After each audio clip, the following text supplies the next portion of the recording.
ये क्लास मेरे भाई 12th बी के लिए है, सेक्शन है 12th बी। आज देखो ज़रा, अब एक मेरे पास मैं विद्युत विभव के बहुत सारे वो करवा चुका हूँ। अब यदि मैं कहूँ, देखो मेरे पास यदि इलेक्ट्रिक डाइपोल ये है माइनस का क्यू, मतलब मैं कह रहा हूँ यदि व्यापक स्थिति में मुझे कहीं पर भी स्थिति में निकालना है, ऐसे समझो, हेडिंग लिखो यहाँ पर छोटे माइनस क्यू, नहीं हाँ मैं लिख रहा छोटे द्विध्रुव, छोटे द्विध्रुव के कारण व्यापक स्थिति, कहाँ मेरे भाई, व्यापक स्थिति में विभव, मतलब छोटा द्विध्रुव है और उसकी व्यापक स्थिति का मतलब है कि मैं कहीं भी रख दूं, मेरी जहाँ इच्छा हुई वहाँ रख दूं। अभी तो मैं दो उसमें रख रहा, लेकिन यदि मैं कह लगा, मैंने दो स्थिति में रखा, एक तो देखो सामने और एक ऊपर, मैं ऐसे भी तो रख सकता हूँ, सामने और ऊपर के बीच में भी तो रख सकता हूँ माइनस क्यों। तो मान लो मेरे पास माइनस का क्यों चार्ज इधर है, इलेक्ट्रिक डाइपोल बनाओ, प्लस का चार्ज इधर है मेरे पास। तो मैं चाहता हूँ मेरे पास निरक्षीय और अक्षीय स्थिति दोनों का आगा, मैंने मान लिया आपका यहाँ अक्षीय निरक्षीय स्थिति, यहाँ अक्षीय स्थितियाँ इन दोनों के बीच में। अब कैसे निकालो भाई, अब तो वोल्टेज जीरो होने वाला है नहीं।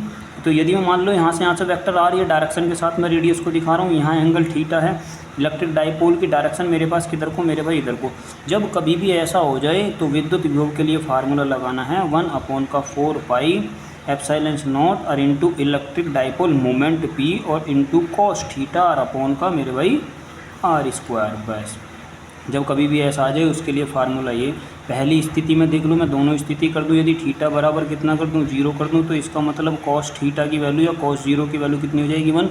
कॉस 0 की वैल्यू का मतलब है इधर की बात कर रहा है वो, इधर की बात कर रहा, तो मैं v बराबर कितना लिख सकता हूँ, v बराबर 1/4 पाई एप्सिलॉन नॉट और कॉस 0 की वैल्यू 1 और p अपॉन का आर स्क्वायर।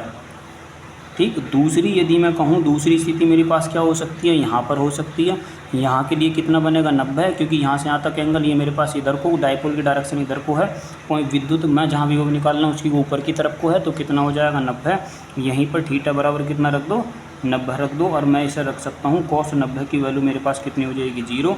यदि मैं यहाँ पर विभव का मान निकालूँ तो 1/4 पाई एप्सिलॉन नॉट और इंटू 0/r², क्योंकि भाई पी और इलेक्ट्रिक डाइपोल रखोगे 0 तो वैल्यू मेरे पास क्या आ जाएगी 0। तो विद्युत विभव निरक्षीय स्थिति में या ऊपर की तरफ मेरे भाई क्या मिलेगा, मुझे 0 मिलेगा। अब यदि बहुत सारे आवेश है मेरे पास, उन सभी के कारण विद्युत विभव कितना होएगा। मान लिया बहुत सारे आवेश हैं और अलग अलग दूरी पर रखे हुए हैं, अलग अलग दूरी पर रखने का मतलब है अलग अलग दूरी पर रखे हुए हैं। मैं हेडिंग लिख लेता हूँ, आवेशों के निकाय। निकाय का मतलब होता है बहुत सारों का ग्रुप ऐसा बोलते हैं, ग्रुप। मैं इंग्लिश में लिख देता हूँ, ग्रुप के कारण, निकाय के ग्रुप के कारण विद्युत विभव। फार्मूला सीधा ध्यान रखो, सबका विभव जोड़ दो, बस डॉटेड 1/4 पाई एप्सिलॉन नॉट और इंटू के सभी में क्या होता है, साइलेंट होता है, ये तुम जानते हो। और मैं इसे लिख सकता हूँ Q1, क्योंकि विभव चार्ज भी सबका अलग अलग हो सकता है, रेडियस भी सबकी अलग अलग हो सकती है, तो ये कॉमन हो नहीं सकते। 1/4 पाई एप्सिलॉन नॉट के इंटू कॉमन हो नहीं होना, तो मैं इसे लिख सकता हूँ Q2 और अपॉन का R2 और प्लस का इसे लिख दो Q3 अपॉन का R3 डॉट कहीं पर भी जाया जा सकता। ठीक, अब मेरे पास होता है एक सतत आवेश जिसको बोला जाता है वितरण के कारण विभव। अब मेरे पास कोई ऐसा है, मैं ये कह रहा हूँ कि एक चार्ज है मेरे, मतलब कोई भी डिस्क है, कोई भी है, कैसे भी है, कुछ भी है, वो फैला हुआ है बहुत ज़्यादा। क्या मेरे भाई, वो फैला हुआ है, चार्ज अलग अलग। यदि सतत आवेश है, यदि आवेश फैला हुआ है तो मैं विभव कैसे निकालूंगा। यदि आवेश फैला हुआ है तो विद्युत विभव, के आवेश फैला हुआ है तो विभव कितना होगा, तो विभव कैसे निकालोगे, dV, इसका मतलब डिस्ट्रीब्यूशन है, बराबर 1/4 पाई एप्सिलॉन नॉट और इंटू dQ और अपॉन का R। या फिर मैं इस बात को भी कह सकता हूँ, अब मुझे देखो सारा चार्ज इकट्ठा करना है एक जगह, मैंने बताया इकट्ठा, जब चीज़ें बहुत सारी अलग अलग बिखरी हो तो उसके लिए समाकलन, जब चीज़ एक जगह हो बखेरनी हो तो अवकलन। तो समाकलन कर दें मेरे भाई और इंटू कर दें डी वी, मुझे विभव निकालना है तो 1 का कितना कर सकता हूँ 4 पाई एप्सिलॉन नॉट, इस सब का समाकलन तो होएगा नहीं कि कांस्टेंट वैल्यू है। किसका समाकलन होएगा डी क्यू और अपॉन का आर का, क्योंकि ये दोनों ही मेरे भाई क्या है इसमें वेरिएबल है। ठीक, बस अब आगे देखो, मैं आज साफ साफ और सही लिख रहा हूँ, तुम्हारी नोट्स में बिल्कुल ऐसा ही चाहिए मुझे। अब जरा देखो, अब एक मेरे पास होता है इक्वल पोटेंशियल सरफेस जिसको बोला जाता है समविभव पृष्ठ। समविभव पृष्ठ, समविभव का मतलब है जिस पर विभव समान हो। सम का मतलब समान, विभव का मतलब विभव, पृष्ठ का मतलब ऐसा मेरे पास वह हो जिस पर समविभव, बिल्कुल सारे पर विभव समान हो। मान लो ये मेरे पास समविभव पृष्ठ है, इक्वाई पोटेंशियल सरफेस, गॉसियन थ्योरम के अनुसार विद्युत क्षेत्र समभार है लेकिन विभव सब पर समान है। अब समविभव पृष्ठ की कुछ 4-5 पॉइंट हैं, उनको बहुत ही बारीकी से और ध्यान से सुनो और लिखते रहो। मैं लिख रहा हूँ। पहला पॉइंट है किन्हीं भी दो समविभव पृष्ठ क्या होता है। ये समविभव पृष्ठ पहला तो मैं बता दूं, उसके यदि विभवांतर जहाँ पर शून्य हो, प्रत्येक बिंदु पर विद्युत क्षेत्र की दिशा उसकी अभिलंब होनी चाहिए हैं जी। और एक होता है कभी भी पृष्ठ एक दूसरे को, जो विद्युत क्षेत्र हो कभी भी एक दूसरे को काटना नहीं चाहिए। और हर जगह पर जो है यदि मैं बिंदु आवेश निकालूं, वोल्टेज निकालूं तो वो सेम होएगा, क्यों अपॉन के आर के रेशो से ही लेके चलेंगे। मैं तीनों पॉइंटों को लिख देता हूँ जो मेरे ध्यान आ रहे हैं अभी। पहला पॉइंट है इसमें लिखा है दो बिंदुओं के बीच विभवांतर शून्य होता। पहला ऐसा लिखो, समविभव पृष्ठ पर दो बिंदुओं के बीच, कहाँ मेरे भाई, दो बिंदुओं के बीच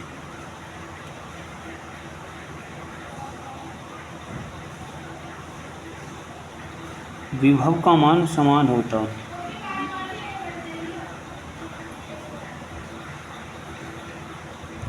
विभव का मान समान होता। ठीक, दूसरा देखो, दूसरा पॉइंट क्या है मेरे भाई इसमें, मैं लिखूं यदि हाँ जो विद्युत क्षेत्र है ना, समविभव में जो विद्युत क्षेत्र है उसकी दिशा पृष्ठ की अभिलंब होती है। हाँ, जो विद्युत क्षेत्र है क्या मेरे भाई, विद्युत क्षेत्र की जो दिशा है वह ऐसा लिखो, वह पृष्ठ के अभिलंबत होती है। अभिलंबत होती है। तीसरा पॉइंट इसमें लिखना है, तीसरा पॉइंट जो समविभव पृष्ठ होता है ना, कभी भी दो समविभव पृष्ठ होगी मान लो, तो मैं इस बात को कह सकता हूँ कि दो समविभव पृष्ठ कभी भी एक दूसरे को नहीं काटेंगे, कभी नहीं काटेंगे। दो समविभव पृष्ठ कभी भी एक दूसरे को नहीं काट सकते। दो यदि मेरे पास समविभव पृष्ठ हैं, समविभव पृष्ठ कभी भी एक दूसरे को नहीं काटते, कभी नहीं काटते। ठीक, जिसमें यदि मैं चौथा पॉइंट लिखूं, चौथा पॉइंट लिखना है तुम्हें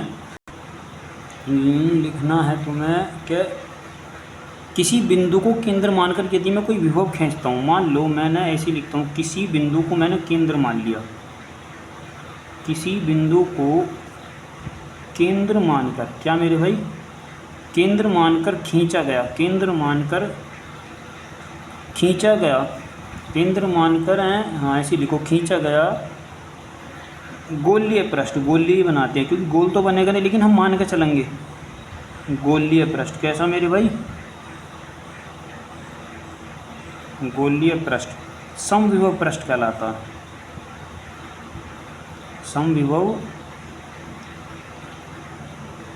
पृष्ठ कहलाता है, ये ध्यान रखना मेरे भाई। या तो ऐसा गोला मान लो या फिर एक सर्किल मान लो। मैं सर्किल को बेलनाकार पृष्ठ भी हो सकता, मैं बताता हूँ, वो भी समविभव पृष्ठ कहला सकता। या फिर देखो मेरे पास 3 तरीके की थ्योरी है, वो लिखने की जरूरत नहीं, बस इतना याद रखो। यदि मैंने इसको केंद्र मानकर ऐसा बना दिया, या फिर मैंने ऐसा गोला बना, ऐसा सर्किल बना दिया, ऐसा करके, ये भी ज़्यादा पृष्ठ के ऊपर वाला, ये भी समविभव पृष्ठ है, ये ऊपर वाला भी समविभव पृष्ठ है। यदि मैंने ऐसा बना दिया एक और ऐसा बना दिया एक, ये तो मैं यदि इसके ऐसा बना दूँ ना, ऐसे यूँ करके, तो ये भी समविभव पृष्ठ का ही काम करता। ठीक, अब जरा बस इसमें इतना ही रखना है। ये हमारे पास 4 पॉइंट है, मैंने 4 पॉइंट बताए हैं। समविभव पृष्ठ के चारों पॉइंट याद रखने। कौन सा, दो बिंदुओं के बीच विभव का मान समान होता है, वो दो बिंदुओं के बीच विभव का मान समान होता है। दूसरा, विद्युत क्षेत्र की दिशा पृष्ठ के विलंबत होती है।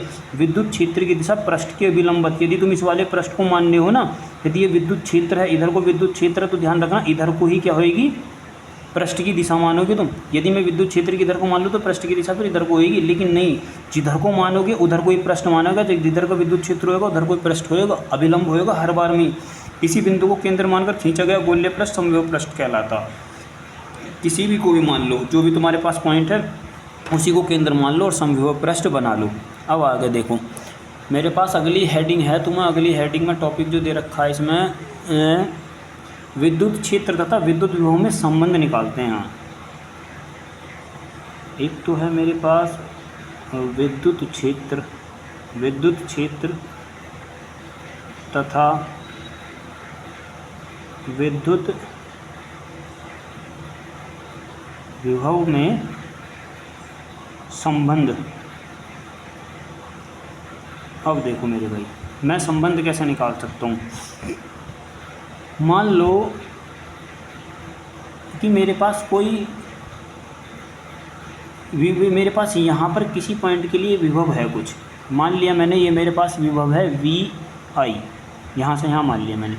अब मैं उससे थोड़ा सा और ऊपर गया, विभव कुछ और है, यहाँ मान लो कुछ और है, यहाँ मान लो कुछ और है। ये थ्योरी के अनुसार ही लिखना, वैसे समझने का इसमें कोई हेर फेर नहीं है इतना लंबा चौड़ा, यदि समझोगे तो समझ में आ जाएगा। मान लो ये मेरे पास यहाँ पर Q0 मैंने आवेश रखा परीक्षण के लिए, विद्युत क्षेत्र की दिशा इधर को है, मैंने क्या काम करा, मुझे इसे इधर से यहाँ ले जाना है, यहाँ से यहाँ ले जाना क्यों के लिए, यहाँ से यहाँ तक की डायरेक्शन है मेरे पास dr विद वेक्टर, क्योंकि उसमें डायरेक्शन भी दिखाई गई है। विद्युत क्षेत्र मेरे पास ये है, यहाँ से एंगल जो है वह थीटा है। यहाँ पर पॉइंट मान लो कि ये जाना चाह रहा है इधर की तरफ को, इस वाले पॉइंट पर, कहाँ पर, F पर।